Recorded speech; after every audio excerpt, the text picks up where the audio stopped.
I-AI mo na lang yan. Galing sa AI. Mag-AI ka na lang. Andiyan naman ang AI, oh. Sagot ko, galing sa AI. Ba't ka pa nagpapahirap? Andiyan naman ang AI.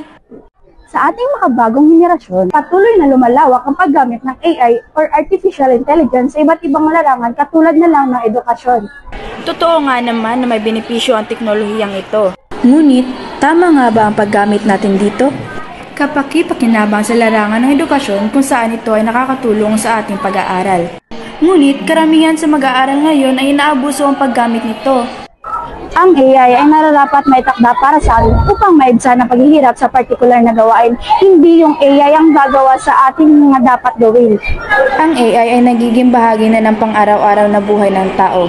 Kung kaya, dapat ay mas may palawak pa natin ang wastong paggamit ng AI. Walang madaling daan patungo sa tagumpay, kaya magsumikap ka. Ako yung kanyang asawa.